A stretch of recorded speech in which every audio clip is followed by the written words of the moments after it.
सौंदर्य और खूबसूरती की बदौलत रति अग्निहोत्री ने सिनेमा जगत में अपना ऊंचा मुकाम बनाया था।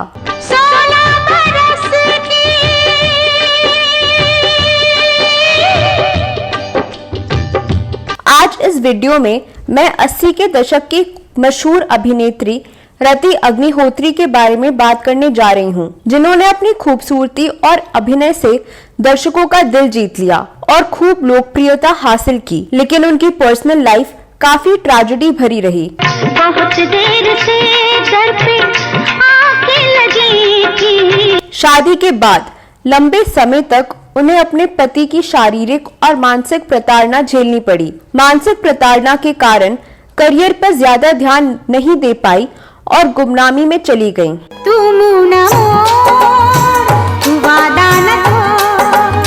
आप बने रहिए हमारे साथ।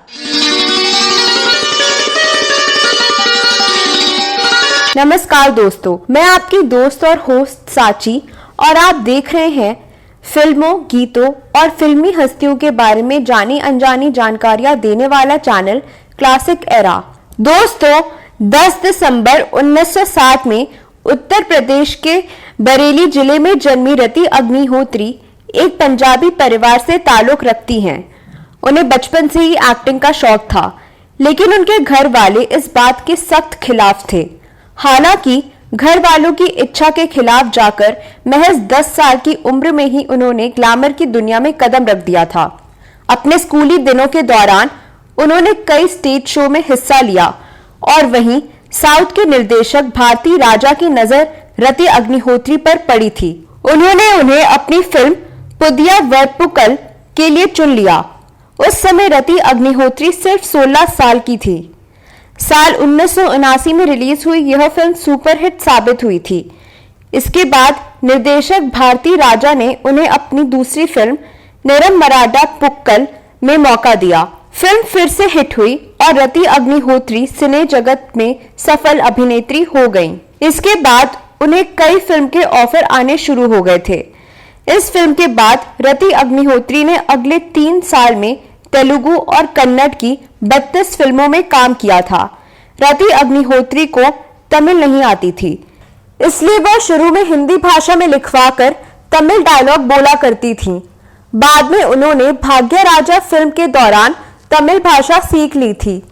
उन्होंने तमिल के पॉपुलर एक्टर्स रजनीकांत, चिरंजीवी, नागेश्वर राव, कमल हसन, शोभन बाबू जैसे कलाकारों के साथ काम किया है। साउथ में अपार सफलता पाने के बाद रति अग्निहोत्री ने बॉलीवुड में कदम रखा था। बॉलीवुड में भी पहली ही फिल्म से वह स्टार बन गई थी।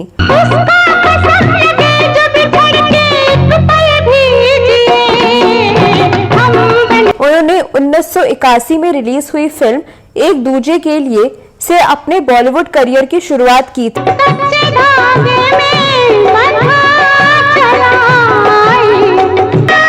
फिल्म एक दूजे के लिए तमिल फिल्म मारो चरित्र का हिंदी रीमेक थी। इस फिल्म में रति अग्निहोत्री के अभिनय को इतना पसंद किया गया कि वो रातों रात स्टार बन गई। मेरी बात बुरी लगी हो तो मुझे माफ कर देना, लेकिन अपनी प्लीज। इसके बाद रति अग्निहोत्री के लिए हिंदी फिल्मों की लाइन लग गई थी। वहीं इस फिल्म के लिए उन्हें फिल्म फेयर अवार्ड में बेस्ट एक्ट्रेस का नॉमिनेशन भी मिला था।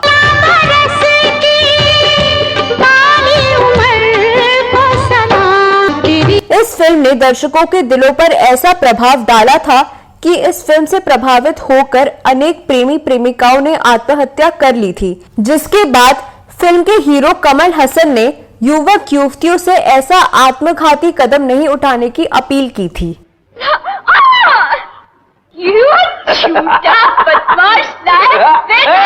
एक दूजे के लिए फिल्म के बाद उन्होंने कई हिंदी फिल्मों में काम किया। फिल्म कुली में उनके opposite mega star Amitabh Bachchan नजर आए थे। उन्हें फिल्म तवायफ के लिए फिल्म फेयर अवार्ड का नॉमिनेशन भी मिला था।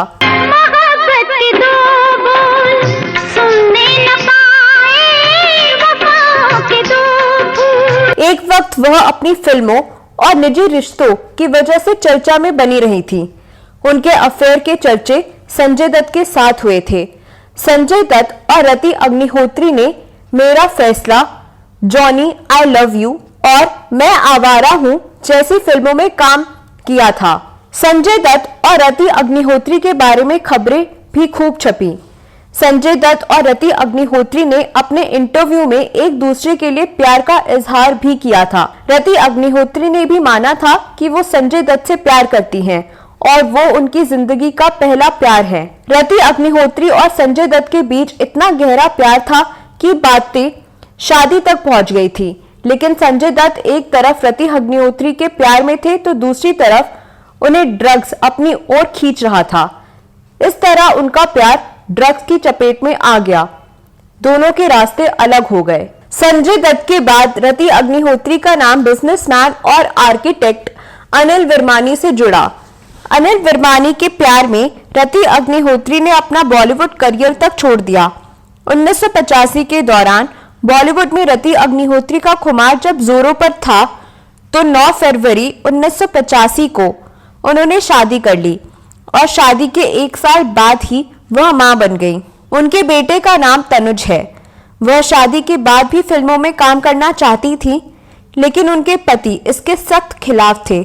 शादी के बाद फिर भी उन्होंने 2 साल तक फिल्मों में काम किया और इस वजह से दोनों में झगड़े भी होते रहे।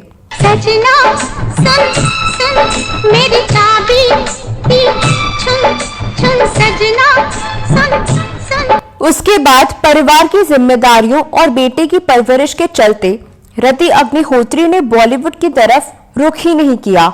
16 साल तक पर्दे से दूर रहने के बाद उन्होंने साल 2001 में फिर से बड़े पर्दे पर फिल्म कुछ खट्टी कुछ मीठी से वापसी की। इस फिल्म में उन्होंने काजोल की ग्लैमरस मां का किरदार निभाया था।